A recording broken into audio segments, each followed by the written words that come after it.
Bueno, boa tarde a todos e todas. Vamos a empezar o pleno ordinario deste mes de xaneiro, este primeiro pleno do ano 26. O primeiro punto é a aprobación, se procede a acta da sesión anterior. Pola nosa parte, na primeira acta que tedes de novembro, admitimos como está, pero na segunda hai un erro, ademais, bastante importante, que figura como secretaria interventora Olalla cando aquí estuvo Eira de secretaria. Observamos que non hai decreto de alcaldía ningún nos decretos de alcaldía que nos diga que a sustitución de Olalla por Eira. Sin embargo, aquí estuvo de secretaria Eira. Entonces non sei se é correcto nin como se pode cambiar eso, sustituir. Sí, podo explicar. Vamos a ver, a acta, efectivamente, a que mandei está asinada por min porque veu ela ao pleno porque eu non puiden, topábame mal e non puiden vir. A sustitución é automática cando é para unha sesión. O que ocorre que cando ela tramitou non gestiona a acta, non a levou ao libro de actas. Asinou a acta, asinou o alcalde, la podo mandar se queredes para ver que efectivamente a acta está asinada por ela, pero non a levou ao libro de actas. Entón, tiven que facer eu unha segunda, que é exactamente a mesma, para que puidera figurar no libro de actas do pleno. Pero ten que estar firmada pola secretaria? Non, pero ela tiña asinatura como secretaria soamente para ese día, para acta nese momento. Ela xa asinara a acta, entón o programa non lle deixa asinar unha segunda acta. A min sí, porque eu son a secretaria interventora titular, eu podo asinar as actas que sexa, pero ela estaba habilitada para sustituirme nese pleno nada máis. Pero nese caso pode figurar na acta, pode figurar na parte de arriba que por ausencia da secretaria habilitada nacional do Concello de San Sadurniño será sustituída ou sustituirase por Eira, non figura en ningún lado nese Porque é automático. Pero automático, eu non vexo ninguna, o lela non vexo ninguna sustitución. Vexo que consta como secretaria interventora Olalla e non hai, sin embargo, vexo que falta o concelleiro e si... Porque a que vos mandei foi a que subiu ao libro de actas. Todas as actas do pleno, igual que os decretos, por lei, teñen que conformar un libro anual desas actas e un libro anual de decretos.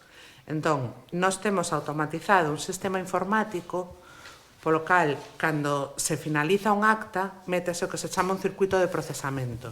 En ese circuito de procesamento, asina o alcalde, asina a secretaria ou quen a sustitúa para esa sesión, o alcalde ou quen o sustitúa, quero dicir, se o alcalde non está na sesión, entra a primeira tenente de alcalde como presidenta automática. E despois, ese documento sube ao libro de actas e publícase no portal de transparencia. Cando ela conformou o acta, en lugar de metelo por ese circuito de procesamento, simplemente o mandou a asinar polo alcalde e por ela.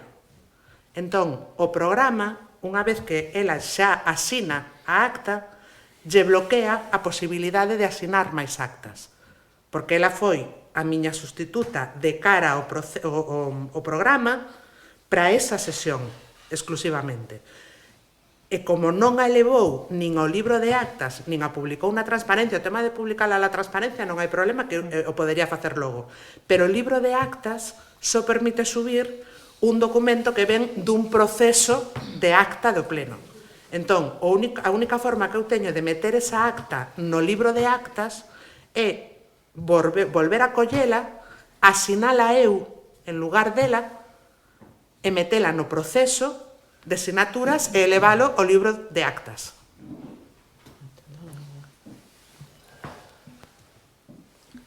Bueno, poderías nos enviar as dúas copias sin problema. Sí, sen problema. Votos a favor? Votos en contra? Abstencións? Apróbanse as actas, a abstención do PP. Punto número 2. expediente 739/2025, declaración de especial interese de parcelas agrícolas a efectos de bonificación do IBI. Se non entendo mal, este asunto está dictaminado favorablemente por unanimidade na Comisión Informativa. Se vos parece, pasamos a votarlo porque é un mero trámite administrativo. Votos a favor? Apróbase por unanimidade. Punto número 3, expediente 756/2025, POS Plus 2026. Ten a palabra a voceira María Muiño. Ben, damos conta da proposta que trae o Pleno pois para os proxectos vinculados ao programa post-2026. Neste caso foi aprobado recentemente o post-social porque se establecen como dúas vías de tramitación diferente e neste caso vamos a explicar pois o destino que damos a cuantía establecida para o POS, unha cuantía que ascende a 568.828,26 euros na súa totalidade, composto polas achegas 2026 e achega 2025 para o POS de 2026. Neste caso, se destinarán 399.852,74 para gasto corrente de servizos públicos obligatorios e no apartado de investimento por unha cuantía total de 168.978,52 se prevé os seguintes proxectos de obra: pavimentación e mellora do de camiños de A Fontela, o Irixado e Piñeiros de Arriba, pavimentación dos camiños dos Miguelares en Igrexa Feita e Ramil en Lamas e a pavimentación dos camiños de Silvalonga, Piñeiros e o Couto e Penacastrelo en Lamas. Tamén se engade a parte de poscomplementario, que son aqueles proxectos que se anticipan para a súa aprobación neste pleno e que no caso de próximas achegas para o POS, como ven sendo habitual neste programa, quedarán xa aprobados pois para a súa máis áxil tramitación. No POS complementario se inclúen os seguintes proxectos: a pavimentación do Camiño dos Miguelares ao Castro en Igrexa Feita, a pavimentación do Camiño dos Miguelares aos Gaiteiros, Carrío e Igrexa Feita, a pavimentación do Camiño de Oxestal ás Filgueiras en Ferreira e a pavimentación dos camiños de Fontao, o Piñeiro en Araío e Movimentos en Santa Mariña, pavimentación dos camiños de A Esperanza e a Castiñeira en Santa Mariña. Son unha estimación de proxectos por cuantías, quedan aprobados e quedarían aprobados neste pleno e, efectivamente, en función das cuantías de achega que se produzan durante o ano, pois haberá que valorar cales se axustan á cuantía que se achegue.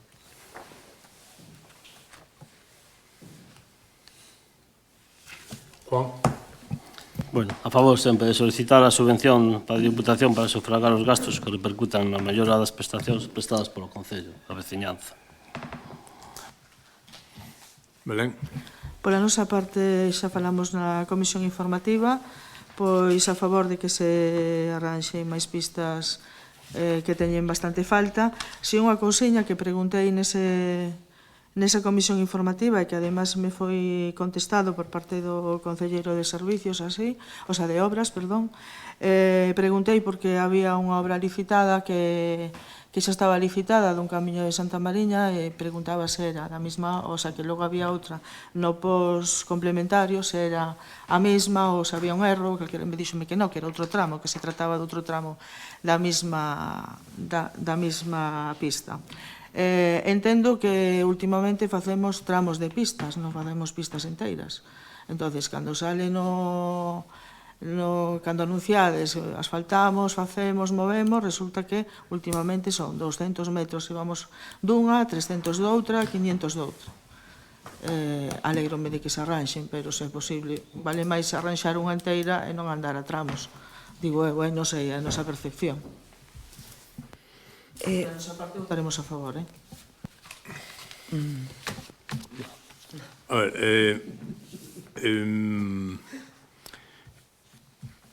os plans de investimento da Diputación son para investimento, non son para gasto corrente.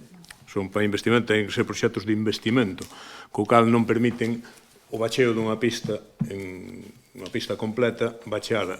Unha pista cando está ben, se unha pista ten 2 kilómetros e ten 1,5 km ben e medio kilómetro mal, o normal é facer un investimento nese medio kilómetro que está ben, non facer un investimento en 2 kilómetros se non é necesario.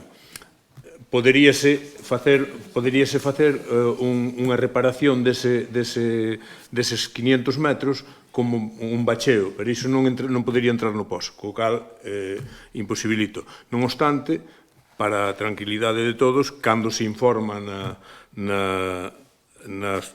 través dos medios, a través da web municipal ou das redes sociais, infórmase correctamente, infórmase de que na pista tal tantos metros, non se di que se vai facer unha pista de 2 kilómetros se ao final se vai asfaltar medio kilómetro. Por lo tanto, temos que ter tranquilidade con iso, non? Votos a favor? Apróbase por unanimidade.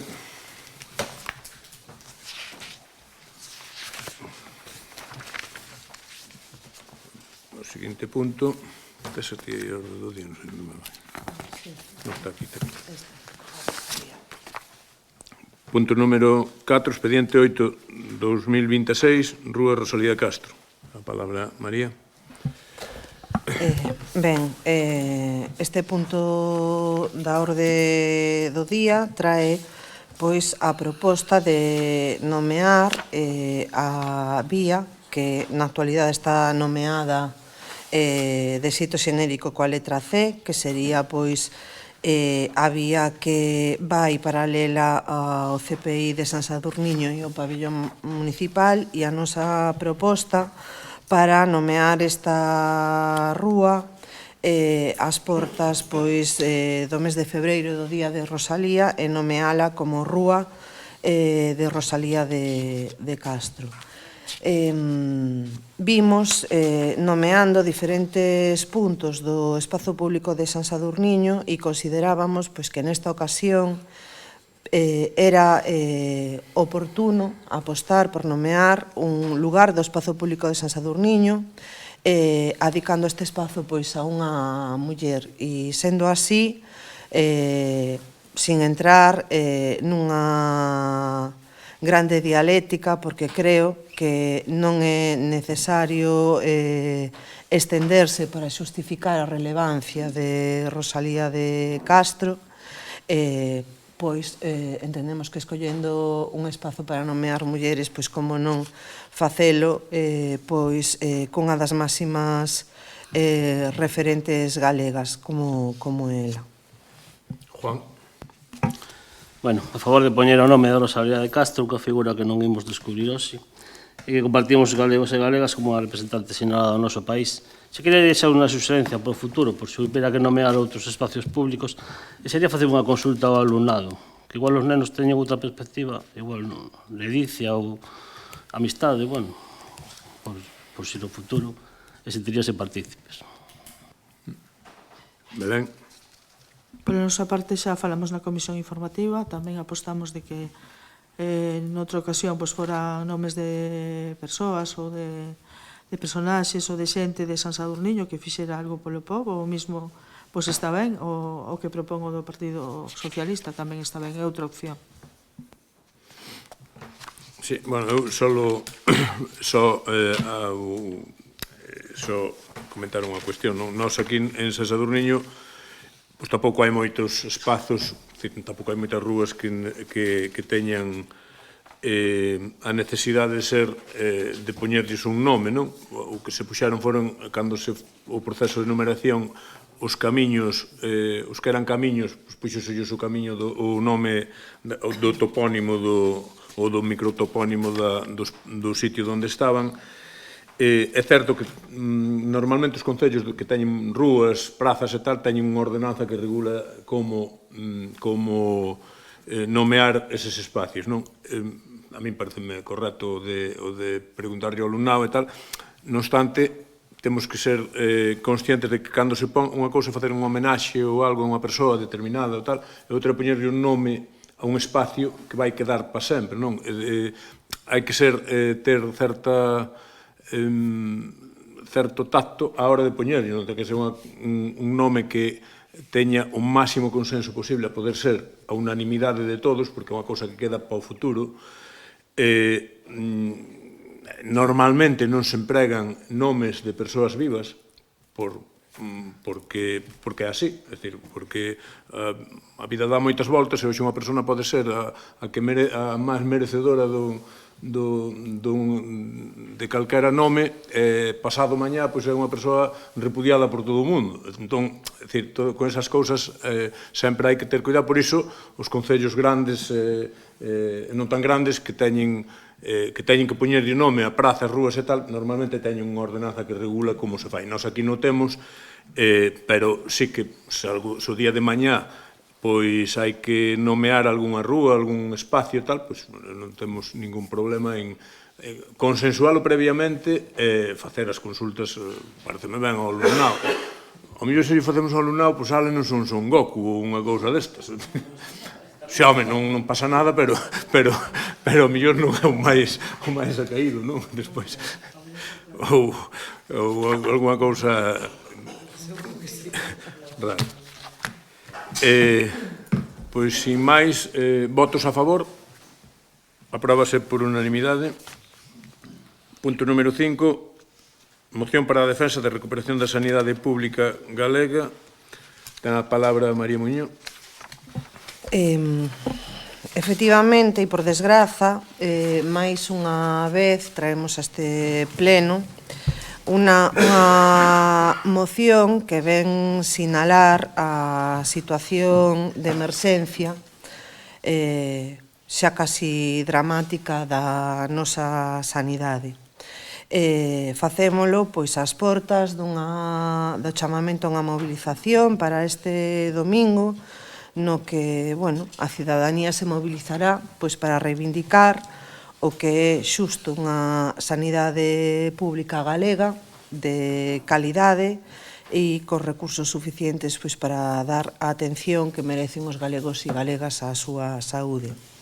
Efectivamente, como di a exposición de motivos, pois a nosa sanidade atravesa unha situación crítica que non é unha situación sin responsables. Hai pois un desmantelamento planificado da nosa sanidade,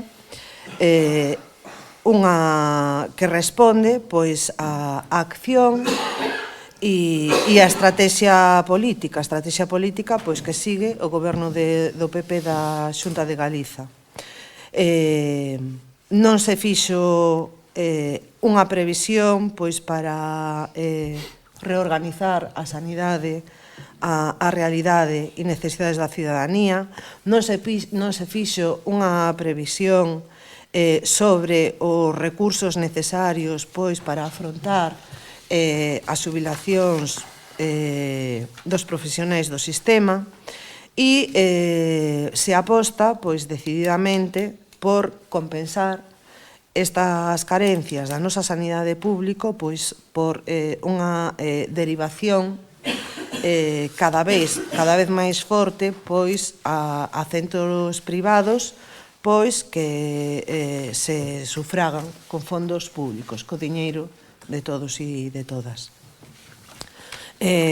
Podemos ver a falta de planificación, como xa dixe, non se planificaron as xubilacións nin se cubriron as vacantes de persoal médico, pediátrico e de enfermeiría.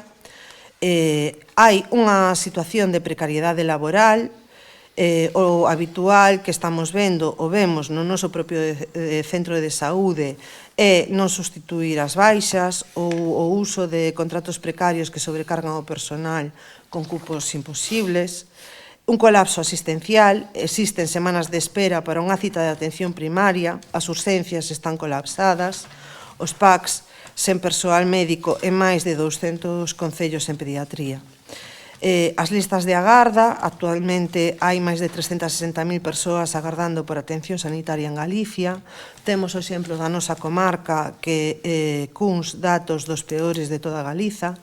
O desvío de fondos, mentras se recortan máis de 1.600.000 euros en atención primaria, desviáronse máis de 261 millóns á privada, o que provocou un aumento do 166% nos seguros privados. A xente, a saúde é o primeiro e a xente ao final busca alternativas para ter unha atención médica cando necesita. E esta situación afecta especialmente ás persoas máis vulnerables, maiores, doentes crónicos e persoas con problemas de saúde mental ou enfermidades graves como cancro. No noso concello vemos como é frecuente non contar coas dúas persoas profesionais da medicina que teñen praza no noso centro de saúde ou mesmo non contar con ningunha pasando as quendas de consulta para a tarde cando se dispón dun médico de outro centro para ser atendidos. Tampouco se cubren as vacacións de enfermeiría ou de pediatría, quedando estes servicios vacantes e, polo tanto, con impacto na atención que poden recibir os nosos veciños e veciñas. Si, Belén, isto pasa no noso centro de saúde. E por todo o exposto con anterioridade, polo que o Grupo Municipal do BNG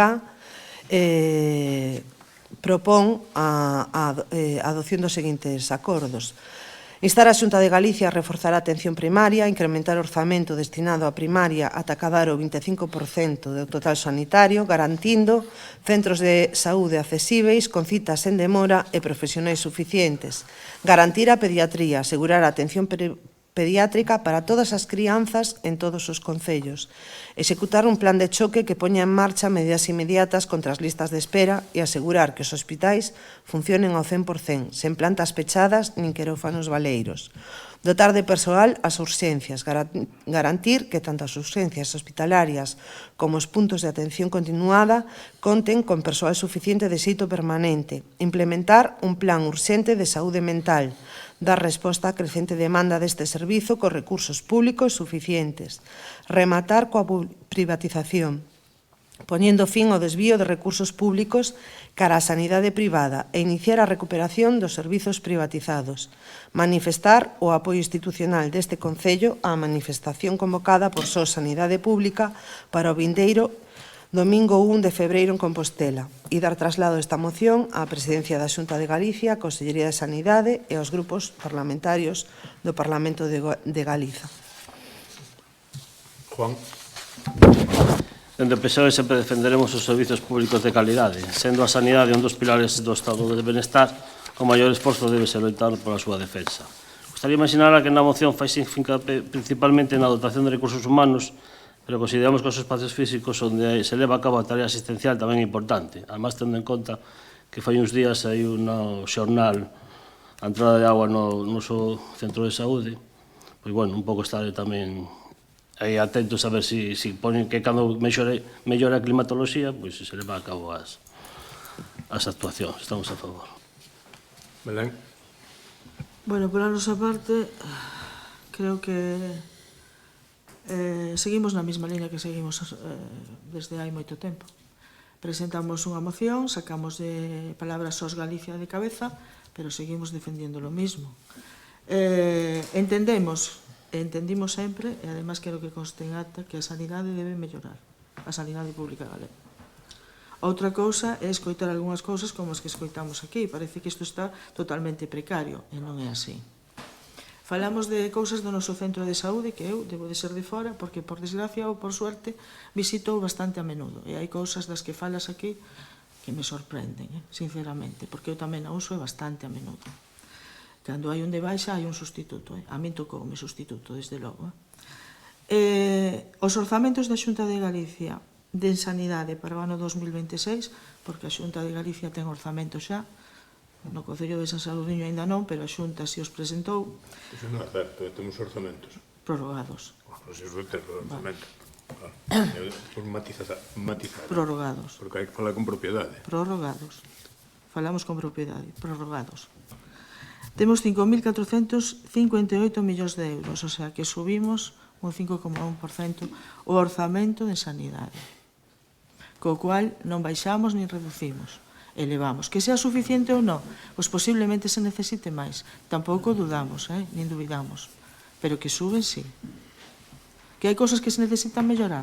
Tamén non admitimos, pero que estamos en pre-campaña electoral, o sea, estamos ya empezando as eleccións e é lo que toca.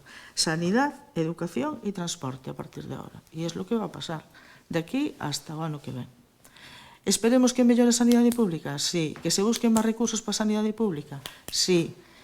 Que teñamos máis...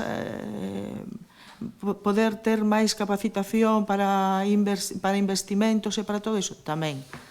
Pero a nosa proposta vai ser unha abstención. Entendemos que non é todo como se di, pero tamén entendemos que hai que mellorar.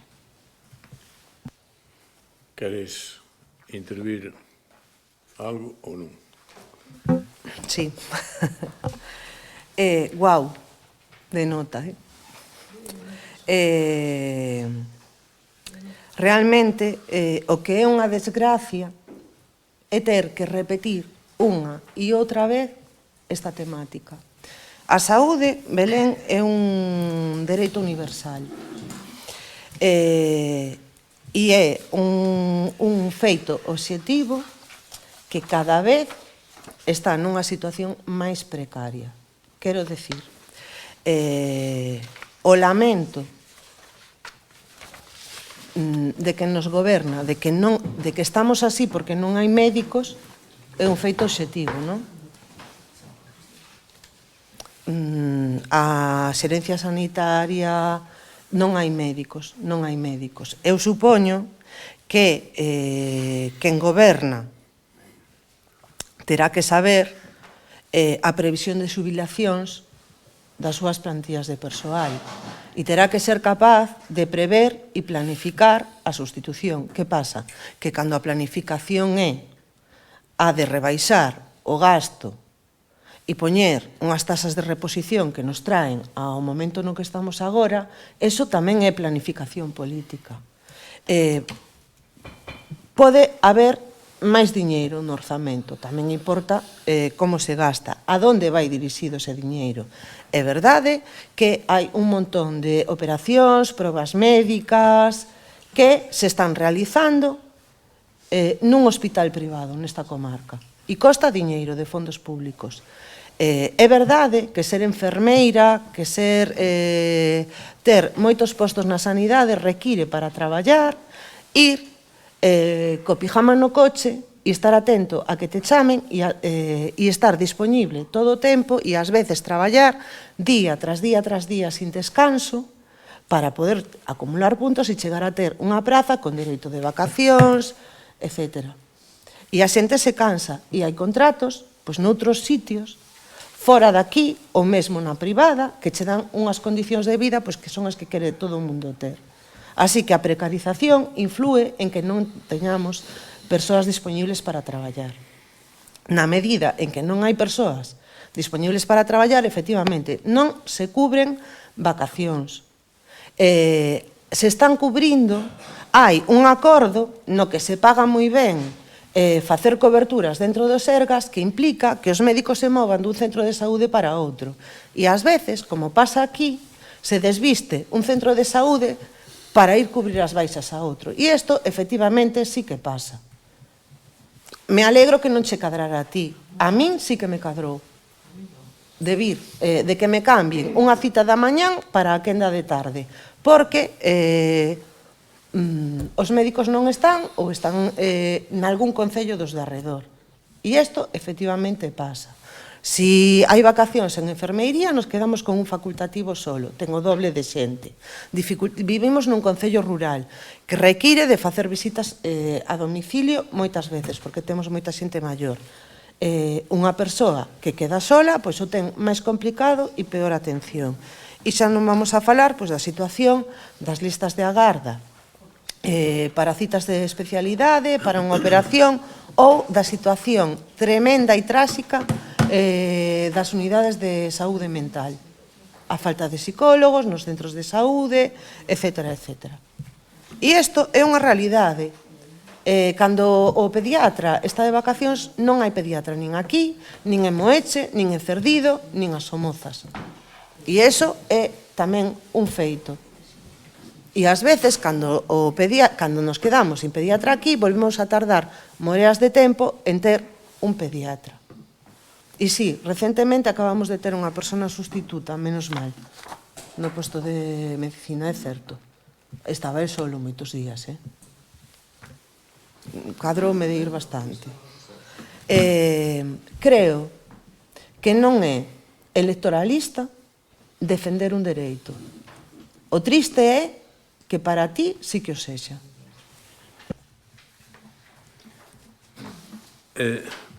Queres... Bueno, eu só unha cuestión. Eu penso que a parte resolutiva, outra cuestión é a parte expositiva, a exposición de motivos, a parte resolutiva da moción. Estou completamente seguro de que os concelleiros e concelleiras, ou concelleiras e concelleiras do PP, pois, no 90% das cuestións que aquí se din coincidides, estou casi completamente seguro que o 90% dos votantes do PP en todo o territorio coinciden con iso. É que toda esa xente percibimos que ano a ano o deterioro da sanidade pública. Non fai falta tampouco ningún análise pois moi científico, con só coller o móvil e pedir cita para ir ao médico cabeceiro xa sabemos. É inaudito que non hai tantos anos non había lista de espera para ir ao médico non había lista de espera para ir ao médico cabeceiro. Viñas aquí ao médico, esperabas collías o número, collías o turno e atendíante no día. Hoxe é impensable que te atenden no día.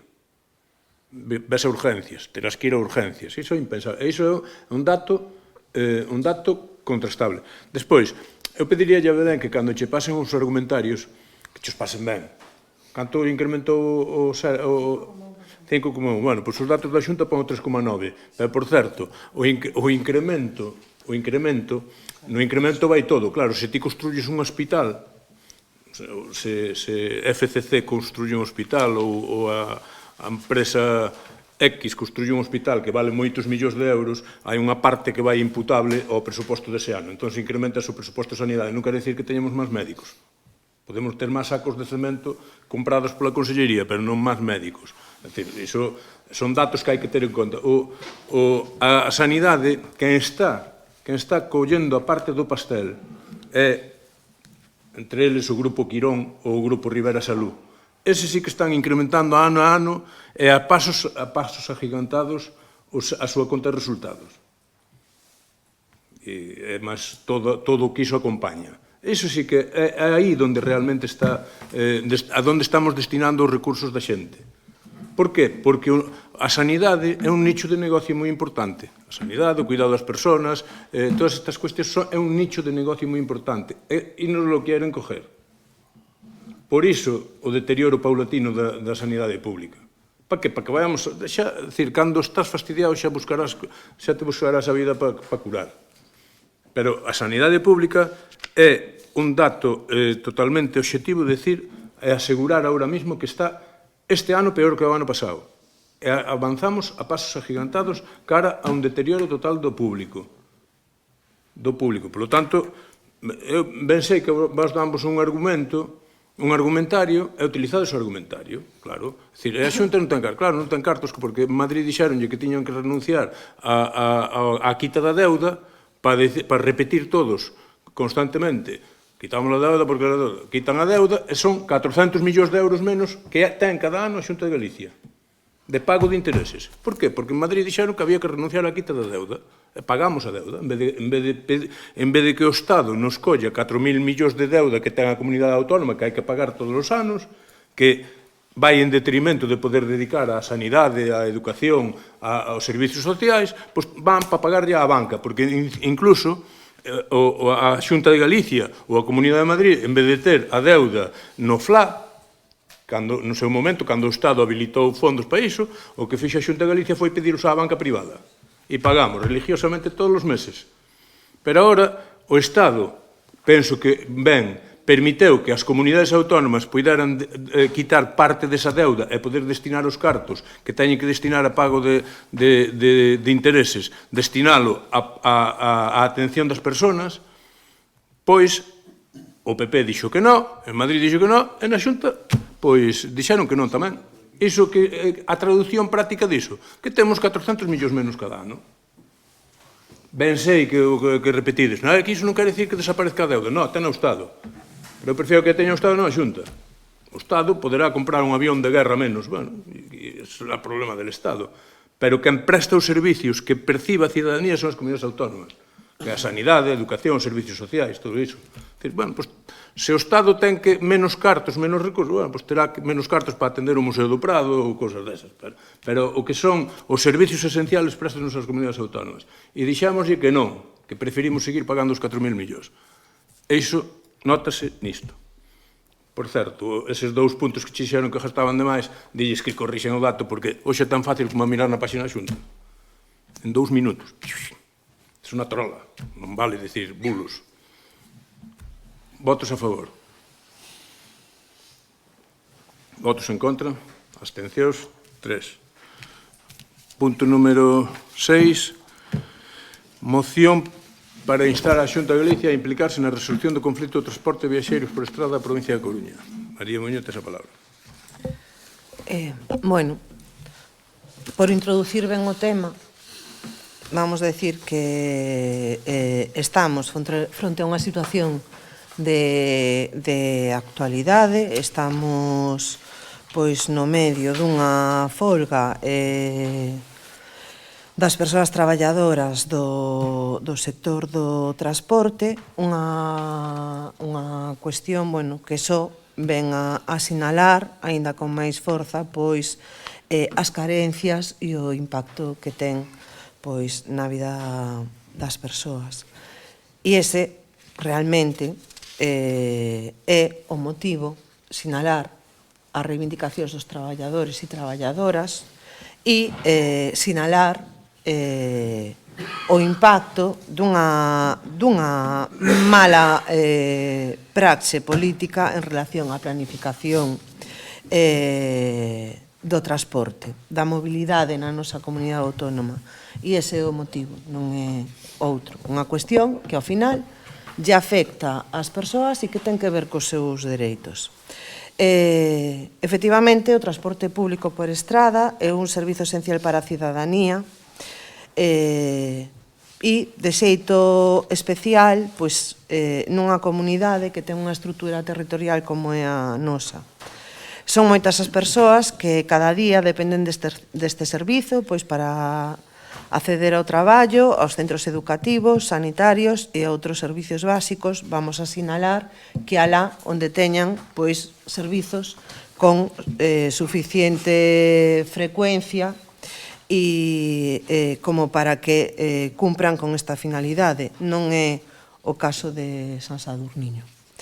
Na provincia da Coruña, o sector de transporte de viaxeiros e viaxeras por estrada atópase agora mesmo inmerso nun grave conflito laboral, como ben sabemos. Bueno, vimos de pasar intensas xornadas de folga e todo isto se deriva pois a bloqueo da negociación do seu convenio colectivo que afecta nada máis e nada menos que a 3.000 persoas traballadoras.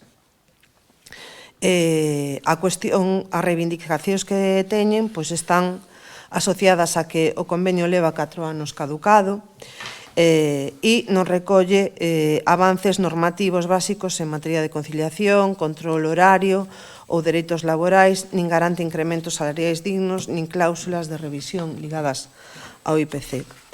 Esta situación pois, deriva en varias jornadas de folga, con estacións de autobuses prácticamente paralizadas e milleiros de persoas usuarias gravemente afectadas e, bueno, poñendo en risco a prestación dun servicio público esencial. No corpo da moción resultaba importante salientar que a Xunta de Galiza ten unha responsabilidade directa nesta situación, tanto polo seu papel como principal contratista e reguladora do transporte público por estrada, como por a política desenvolvida nos últimos anos, que o que favoreceu é a concentración do sector en mans de grandes grupos empresariais, condicionando de maneira decisiva a negociación colectiva. A política de mobilidade da Xunta desmantelou o sector promovendo a desaparición de numerosas pequenas empresas e a concentración de todos os contratos nas mans de apenas 3 grandes empresas, cunha preferencia pública notoria por Monbus, que ten prácticamente o monopolio do sector. E este monopolio ten o seu reflexo na composición tamén da mesa de negociación do convenio, cunha patronal totalmente condicionada pola vontade e directrices de Monbus. A pasividade da Xunta fronte ao bloqueo patronal, así como a súa negativa a exercer un papel activo como autoridade laboral e como administración responsable da garantía do servizo, o que está contribuindo a prolongar un conflito que perxudica tanto as persoas traballadoras como a cidadanía en xeral.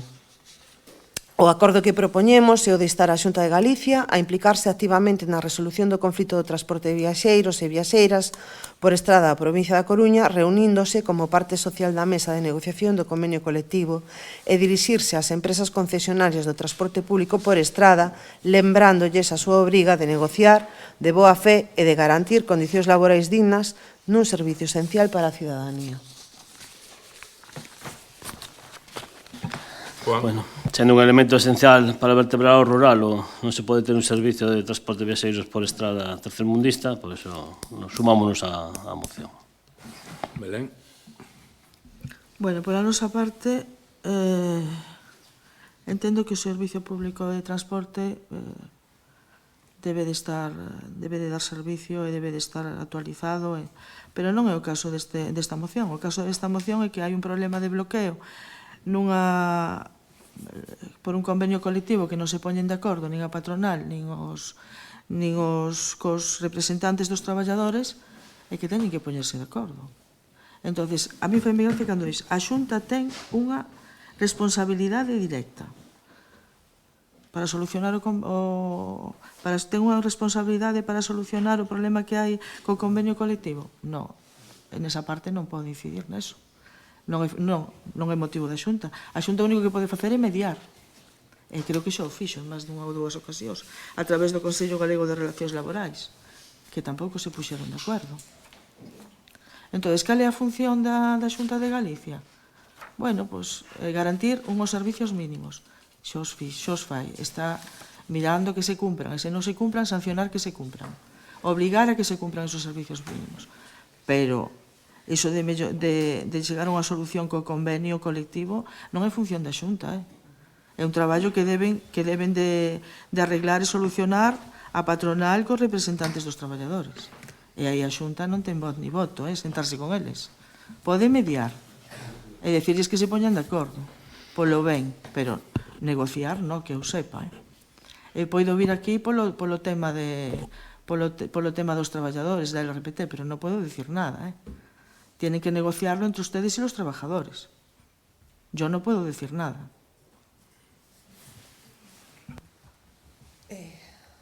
O transporte regular de viaxeiros é unha concesión pública. Claro, se as empresas, que é un oligopolio casi, que ten a concesión do transporte regular de viaxeiros por estrada, non está exercendo a función polo que seña, neste caso por un conflito laboral, a función que lle foi encomendada nun concurso público, pois claro que ten funcións a Xunta, claro. Como decir, se a Xunta ten contratada unha empresa para o mantemento eléctrico do hospital de Ferrol e a empresa está de folga e non lle manteñen o hospital, pois podelle rescindir o contrato, claro. Que lle pode rescindir. Pode presionar. A parte da Xunta ten capacidade para iso. Que pasa? Que hai un oligopolio ou un monopolio, porque a Xunta quixo que houbera un oligopolio ou un monopolio. Non desapareceron todas estas pequenas empresas que facían transporte escolar e todo por aí por un castigo divino. Non foi algo imposto na Biblia, foi algo orquestado polo poder económico. O poder económico ten nombres e apellidos. E responsables políticos que apoian iso. Estas son as consecuencias diso, non é por por algo non previsible. Claro, estas son as consecuencias. E hai que petar da mesa, claro que hai que petar da mesa. E non se cumplen os servicios mínimos. Claro, se che poñen os servicios mínimos nunha folga, que están todos os buses de servicios mínimos, claro, os traballadores, a folga é un dereito que teñen para conseguir uns beneficios, claro. Mellor non se cumplen porque son abusivos. Dixen que non se cumplirá, dixen que a súa función é vixiar que se cumplan.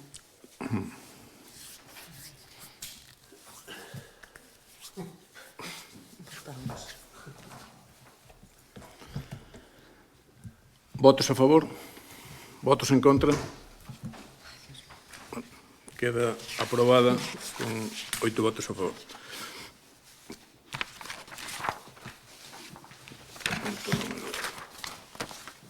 Punto número 7. Dar conta dos decretos da alcaldía do 546 ao do 2025 ao 27 do 2026. Do punto número 8, dar conta da rendición do período medio de pago a proveedores do cuarto trimestre do 2025 e morosidade do 2025. E antes de pasar ao turno de rogos e preguntas, se hai algunha moción por vía de urxencia. Sí. María ten unha. Primeiro votamos a urxencia. Explica o da urxencia. O motivo da urxencia é reclamar que se garanta un financiamento xusto e un modelo público do Servizo de Axuda no Fogar ao abeiro do debate e recente acordo no seo da FEGAM para unha modificación da financiación actual que en realidade non cambia nada. Votos a favor da urxencia da moción? Votos en contra? Abstencións? Debátese a moción. Pasa María, tes a palabra. Bueno, é verdade que o texto da moción é extenso e que fai unha boa introdución e explicación pedagóxica do que a día de hoxe representa o Servicio de Axuda no Fogar. Sí que é verdade que, novamente, temos que sinalar a aposta, o modelo da Xunta de Galicia de precarización dos servizos públicos. Efectivamente, está calculado que unha hora de SAF está nos 24 euros hora, o custe desa hora da prestación do servicio. Unhos custes que, tendo en conta a financiación que a propia Xunta fixou en 2023 de un módulo máximo de financiamento de 12 euros hora, estamos falando de que na prestación de servicio no domicilio os concellos tiñan que aportar o 50% do custe do servizo. Eso, se o SAF solo fora a prestación do servizo no domicilio. Quero dicir, o custo do SAF é moito máis porque calquera traballadora, polo menos as traballadoras municipais, a súa xornada de traballo computa tamén o tempo de desplazamento entre un domicilio e outro. E son horas de traballo que ninguén financia. Hai que asumir con fondos propios. Así que, en realidade, igual estamos falando de poñer moito máis diñeiro. A FEGAMP elabora un informe en 2025 que reflectía a situación crítica dos concellos galegos fronte a esta situación, a de asumir máis do 50% dos custes deste servizo esencial, e a Consellería, tras unha cativa proposta que contemplaba un financiamento máximo de 16 euros hora para o ano 28, Unha proposta que foi rexeditada pola Comisión Executiva da FEGAMP en novembro, realizou unha nova oferta na que propón 16 euros hora para o 2026, 17 euros hora para o 2027 e 18 euros hora para 2028. Este é o tramo de incrementos que propón a Xunta de Galiza. Se falamos de 18 euros hora para o ano 2028 e a día de hoxe hai unha estimación de 24 euros por hora efectivamente prestada, podemos ver que sigue estando infrafinanciado. É verdade que esta proposta foi aceptada pola maioría da executiva da FEGAM, pero tamén é verdade que foi rexetada polo BNG. Por estas mesmas cuestións que eu viña dicindo, por considerala totalmente insuficiente, non chegaría a cubrir o custe real do servicio nin en 2028, probablemente o que vai a suceder en 2028 é que se siga incrementando o custe do prezo hora, así que quedaría igualmente desfasado e realmente o BNG ao rexeitar este acordo o que procura é ser consecuente cos principios que defende.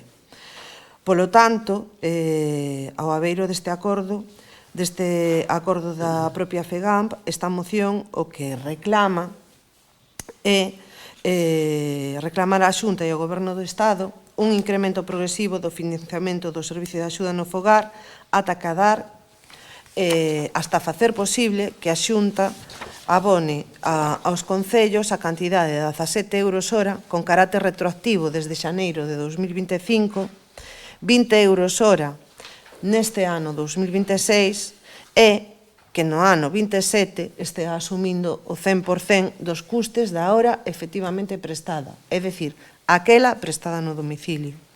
Solicitar á Xunta que impulse un novo modelo público de coidados, coa creación dun instrumento de benestar social que sustitúa o actual baseado en horas por un modelo integral e personalizado no que se poña as persoas no centro e que permita crear un organismo similar ao dos Sergas, máis para os servizos sociais, co que poder atender de xeito integral e eficiente a todas as persoas.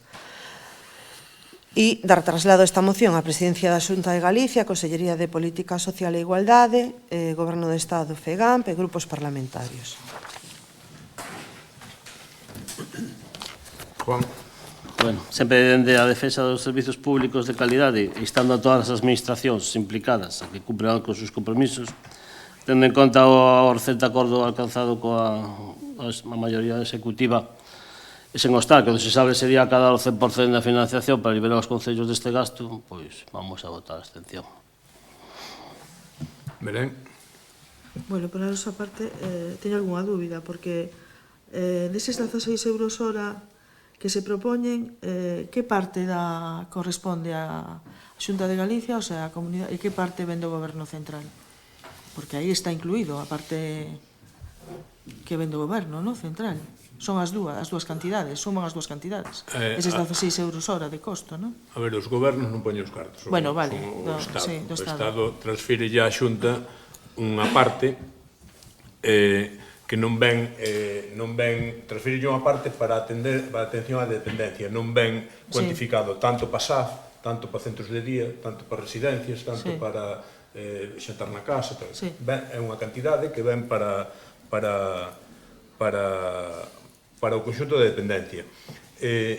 Como noutros servicios, Galicia está infrafinanciada. É certo que o Estado aprobou unha lei que é a lei de dependencia, unha lei moi necesaria, non acompañada dos recursos necesarios para que as comunidades poideran prestar os servizos, os recursos que di esa lei, pois con solvencia, non? Pero iso non é unha disculpa, porque quen lle fai a transferencia aos concellos é a Xunta de Galicia. Ninguén discute que o Estado non esteña financiando correctamente a dependencia en Galicia, que hai que buscar, pero o BNG, que votamos en contra deste acordo na FEGAMP, non pola cantidade en sí, senón porque era un chantaxe. A Xunta dixo, ou queres 18 ou seguides un 12, iso un chantaxe, a Xunta podía subir a 18 sin acordo coa FEGAM ningún. Todo o mundo recoñecía que ya hai que reclamar ao Estado que ten que transferirlle a Galicia o que Galicia necesita. Pero non é disculpa iso para non transferirlle aos concellos o que os concellos necesitan. E máis, o Estado incrementou o ano pasado as aportacións que fai a Xunta para a dependencia, e a Xunta non aumentou o que lle transfira aos concellos. O que está facendo é botando a pelota sobre os nós dos concellos.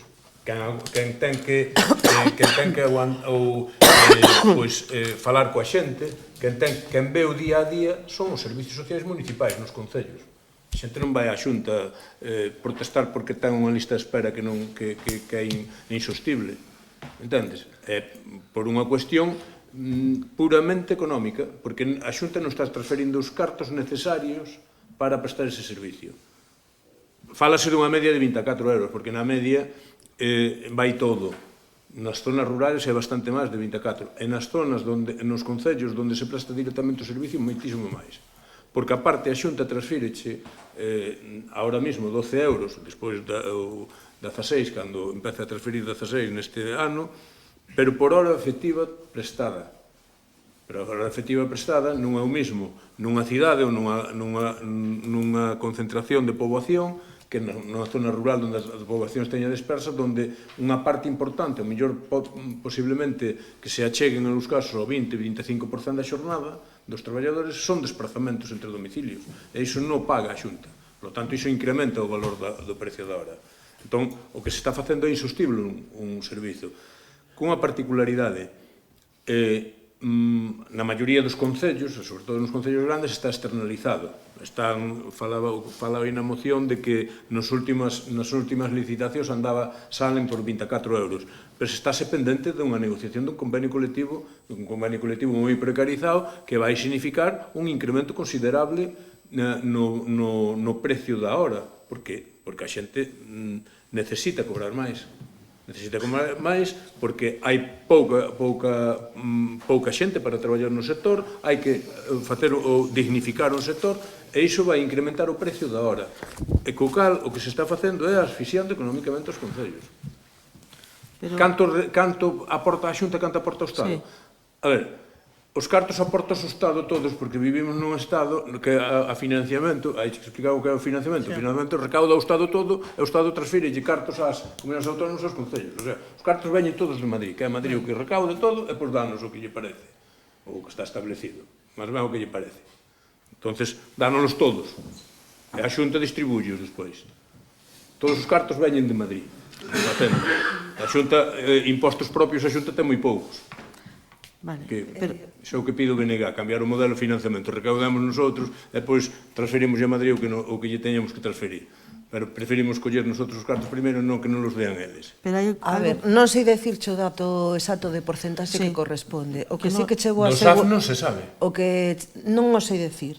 O que sí que é verdade, polo relato, polas intervencións que hai, é que é certo que a día de hoxe o Estado non cumple coa aportación do 50%, que lle corresponde neste prezo que nos pasan a nós. Entonces, a Xunta di que o Estado non aporta o 50%. Eu non sei se aporta o 40%, o 45% ou o 35%. Non sei ese dato, non dispoño dele. O que sí é certo é que a día de hoxe aínda non alcanzou o 50%. Pero o 50% dos 12 euros. Sí. E supoño, pois, que pasa? Que o que non é verdade de ninguna maneira é este lamento de que ten que poñer máis do 50% do custe dunha hora. Iso é mentira.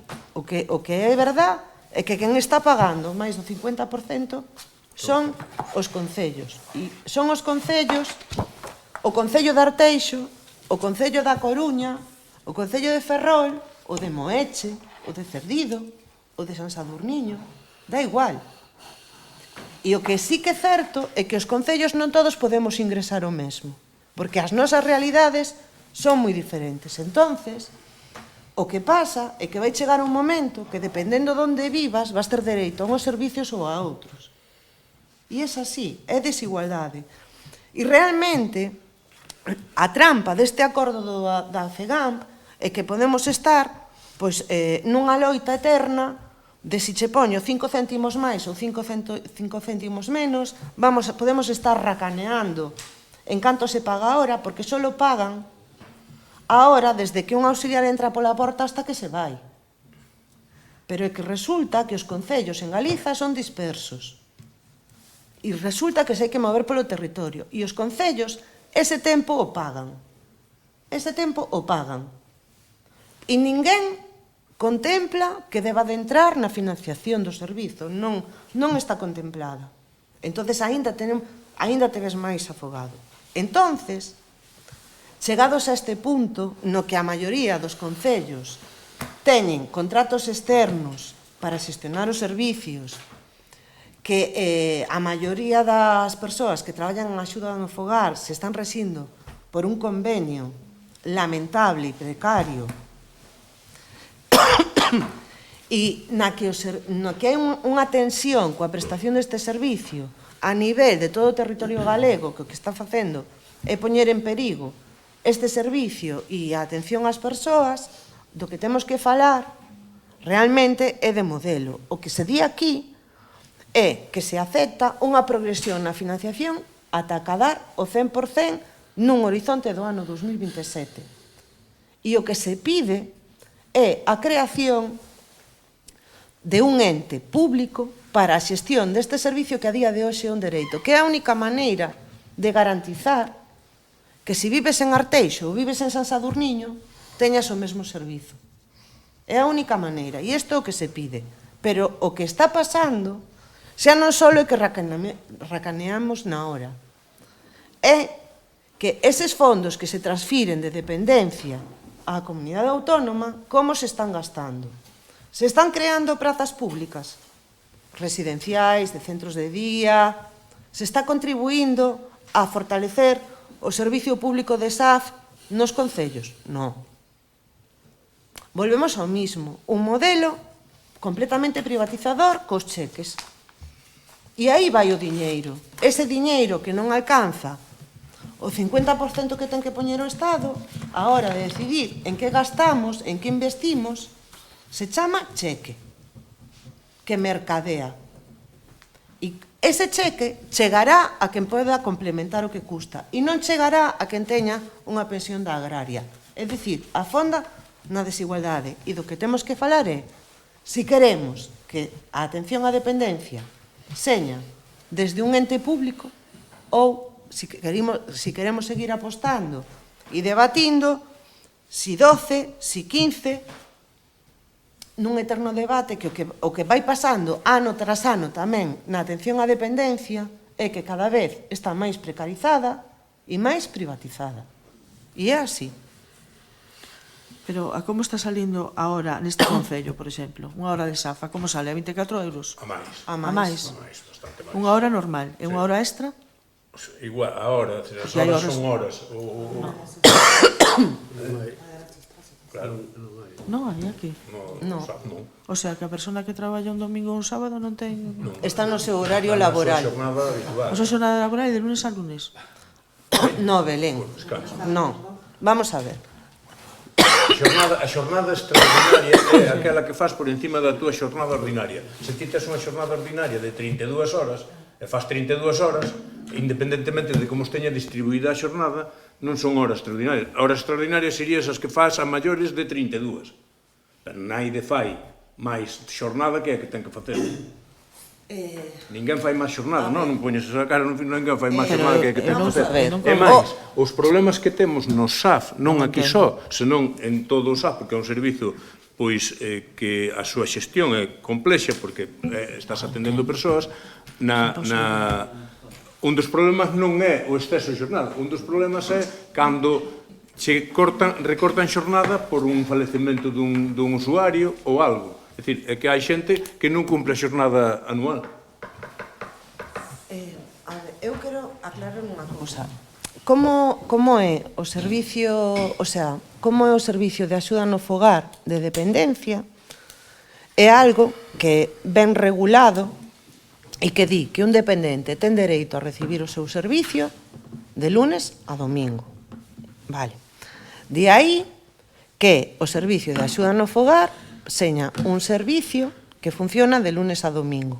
Igual que nunha residencia, que nun hospital, da mesma maneira. É dicir, cales son os días laborais ordinarios de axuda no fogar? De lunes a domingo.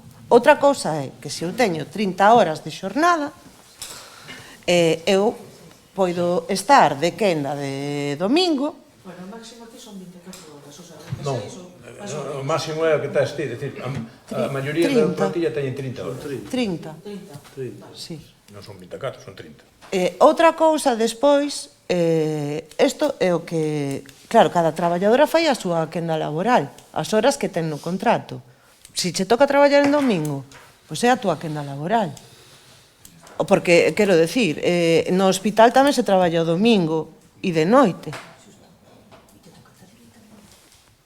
É así. E aparte, é verdade que antes, cando o SAF era o SAF de libre concorrencia, que era o SAF de xestión municipal, ese SAF estaba contemplado para apoios puntuais e era de luns a domingo, de luns a venres. Co tema de dependencia, e así se estableceu no regulamento que do SAF, a prestación é segundo o contrato con cada dependente e o seu dereito é recibir o servizo. Así que son laborais de luns a domingo. No, pero salen máis de 24 euros. Si no, de custo sale máis, é dicir, dos 24 euros é unha media das licitacións, é dicir, a maioría dos concellos, principalmente os grandes, son licitacións, entón están saindo os contratos actuais en 24 ou máis. O problema que teñen é nos concellos pequenos, incluso donde externalizan, que tampouco hai moitas empresas que che vayan prestar un servicio a Cervantes, por exemplo. Por que? Porque está moi disperso, porque é difícil encontrar personal para desplazalo ali, e porque o precio evidentemente non salen 24 euros, senón que salirían 40 ou máis. Entón, é donde se presta directamente tamén é máis porque os salarios son millores, as condicións son millores, é dicir, no convenio do sector, pois non teñen 7 días de asuntos propios ou beneficios dese tipo, non? E iso incrementa o valor da hora, non? Votos a favor?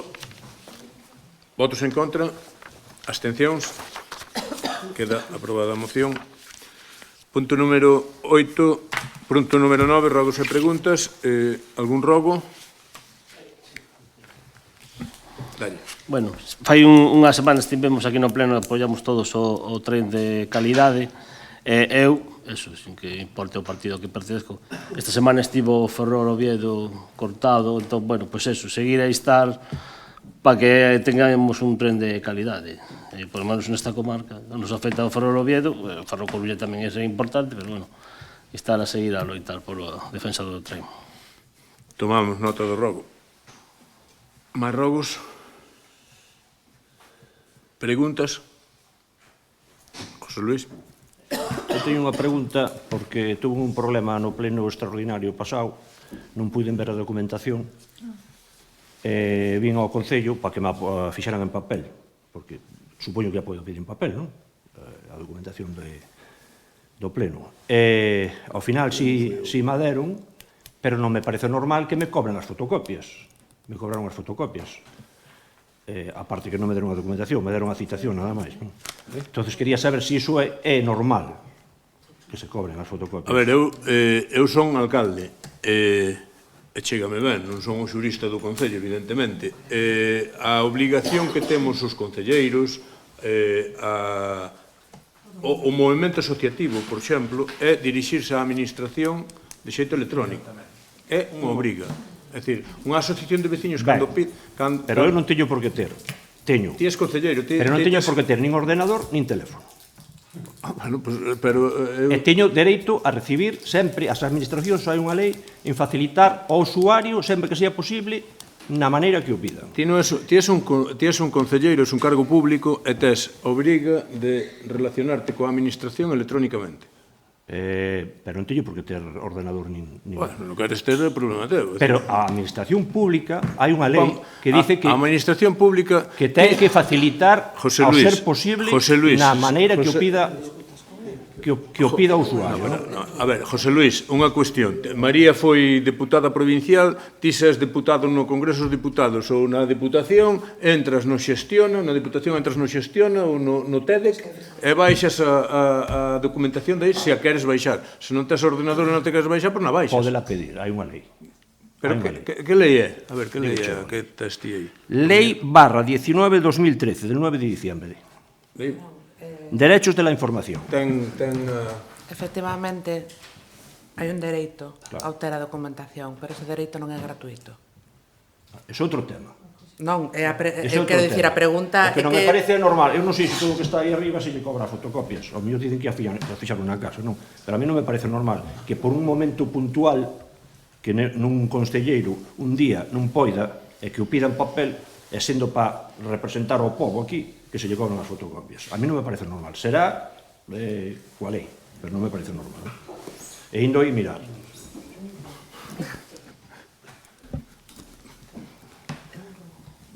Non, é unha pregunta. Foi pregunta. Foi unha pregunta, sí. Foi pregunta. A contestación foi eu.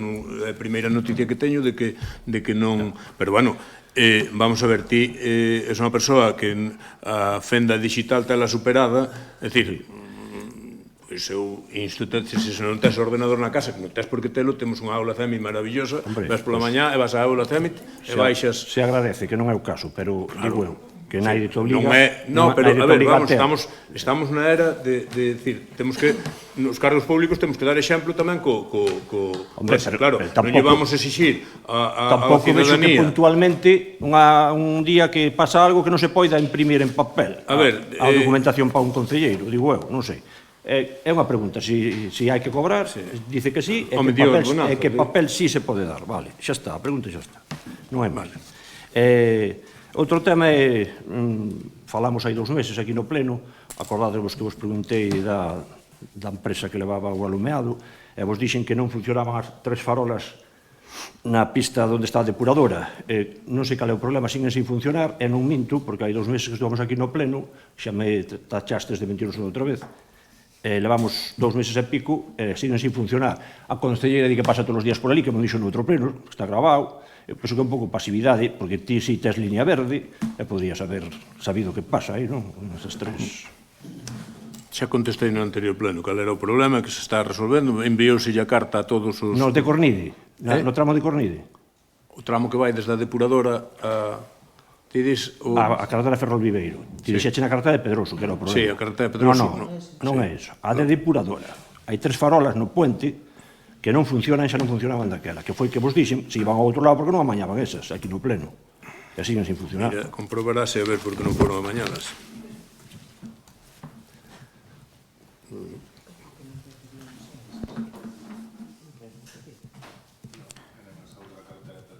Ese é un dos alumbraos que se vai cambiar totalmente.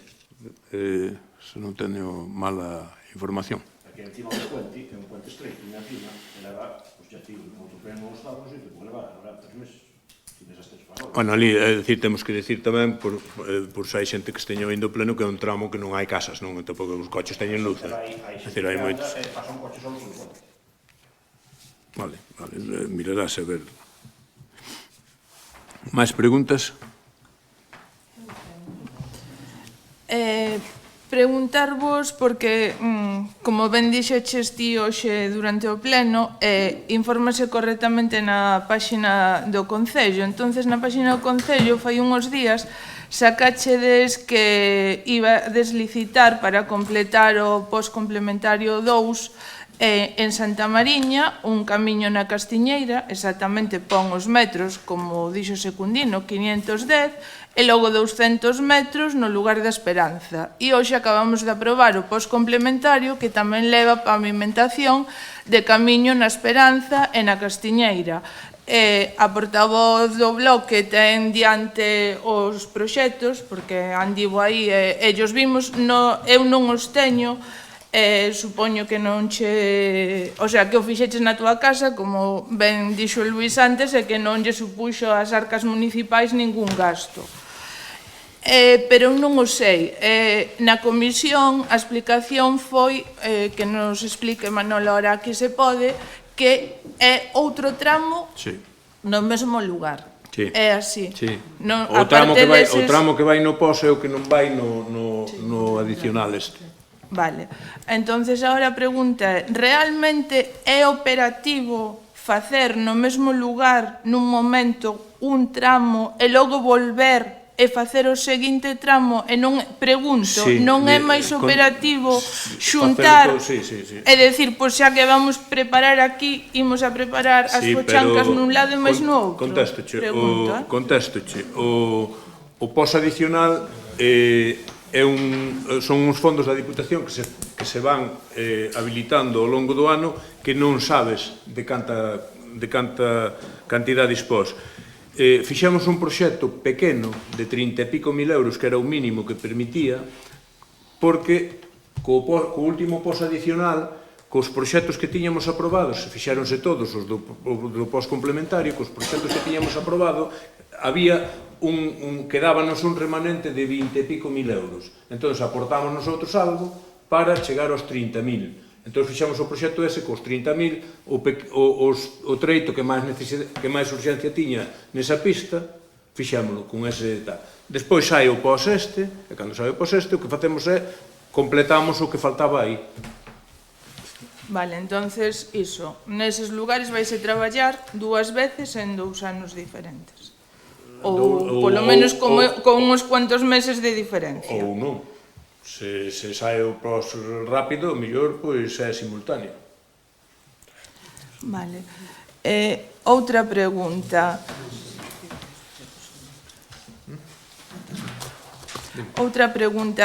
Cando está previsto que se devolva o cobrado indebidamente nos recibos do lixo? Pois, un tema técnico, por min devolvió mañá. Non debe de faltar moito porque ainda mandei eu esta semana a resolución e o listado á Deputación, porque aínda que se deu un prazo, houve xente que ainda trouxo o número de conta en xaneiro.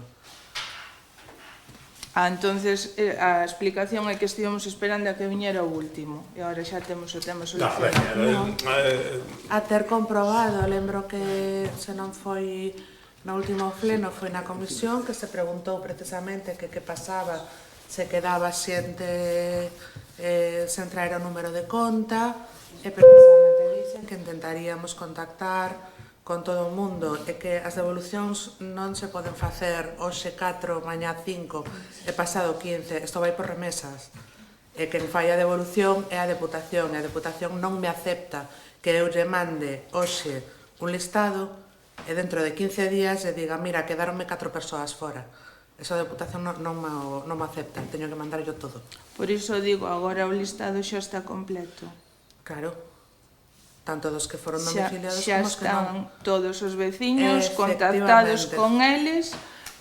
Polo menos temos punteados todos os veciños. Non fun eu a que se encargou deso, pero si sei que temos punteados todos os veciños. Os que estaban domiciliados, dende o principio estaban identificados, os que non trouxeron o número de conta, e hai algúns casos en que o número de conta xa tiñamos nós maneira de obtelo. E hai outros casos que non reclamamos a esa, eu non reclamei. Non é que me sobren os cartos. É que hai xente que non fixo iso e precisamente cando estamos aquí dicindo que xa están todos, non estamos dicindo o certo, porque hai xente que nin o fixo nin ten pensado facelo, o cal non seremos o 100% dos veciños os que recuperemos o diñeiro, certo? Os números de conta os podemos obter sen necesidade de que o particular non lo traia. Hai números de conta que o Concello os coñece por outros motivos. Máis Outra preguntas? pregunta, non violamos aí ningunha lei de protección de datos? Non, porque cando se presenta calquer documento e se facilita o número de conta ao Concello, normalmente o que pasa que a xente non soe ler o final, esa letra pequeniña que ven nos escritos, e incluso a política de privacidade e de cesión de datos que figura na página web, onde se di que toda a información que obtén o Concello poderá ser utilizada dentro dos trámites propios da Administración. Máis preguntas? Unha pregunta nada máis, fácil e sencilla. Que ten pensado o goberno do BNG durante 18 anos que leva gobernando, pois pensado para a xente nova, quero dicir, para que se quede en San Sadurniño, en respecto á vivenda? Porque nunca se oiu nada de facer algo pola vivenda da xente xove. Pois Nunca oín hasta ahora estuvamos implementando as políticas de vivenda da Xunta de Galicia, que ten competencias en vivenda, porque recórdoche que o Concello non ten competencias en vivenda, e recórdoche que houve un ministro famoso porque posiblemente vai a pau caldeiro, que se chamaba Montoro, pois que aprobou unha lei que se chama Lei Montoro, que proíbe aos concellos exercer competencias que non son propias, entre elas a de vivenda. Entón, hasta ahora estuvemos implementando as políticas de vivenda da Xunta de Galicia, que eran cero. Entón, vimos que non daba resultado, estamos intentando traballar en algunha medida dentro das poucas posibilidades que ten o Concello, que casi ninguna, dentro das poucas posibilidades que ten o Concello. Pero temos unha, desde hai bastante tempo, desde que goberna o BNG aquí, como ben dixeche, que é que en San Sadurniño hai unha bonificación dun 50% no inicio a todas as vivendas, a rehabilitación de vivendas, que pode chegar ao 95%, se non me equivoco, que aprobamos nos orzamentos. Por certo, nos orzamentos, que, entre outras cousas, iba iso, que votou en contra o PP. Esa é unha medida que non, por si sola non vale, é dicir, non chega. Pero é tan importante porque o inicio dunha rehabilitación de vivenda pode ser 3.000, 4.000 euros nunha rehabilitación integral dunha vivenda, e o 95% pode estar falando de 2.000 e pico. E as subvencións que che dá a Xunta son de 3.000, como máximo. Despois de cubrir moitísimos papeles, e aquí é solicitalo nomás. Pero falamos de vivendas sociais, non ten pensado tampouco? Son difíciles, verdad? Sí, vivendas sociais, primeiro non é o Concello o que fai as vivendas sociais, evidentemente fainas a Xunta, me parece que anunciaba a Rueda o outro día 40 ou 40 e pico, que son, o BNG leva gobernando 18 anos, como ben dixeche, casi 19, pero o PP, excepto un período afortunado para Galicia de 4 anos que gobernou o bipartito, o chamado bipartito, e noutro período de 2 anos que gobernou aquel tripartito, desde o ano 36 leva gobernando a dereita, mas a extrema dereita, e temos a política de vivenda que tuvemos. O BNG leva 18, pero o PP e os antepasados do PP levan desde o ano 36.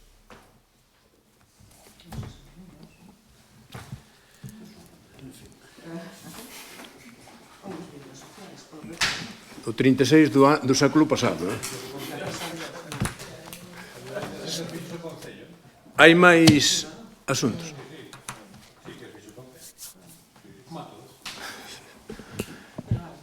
Hai máis... Se non hai máis preguntas, pois levantas a sesión.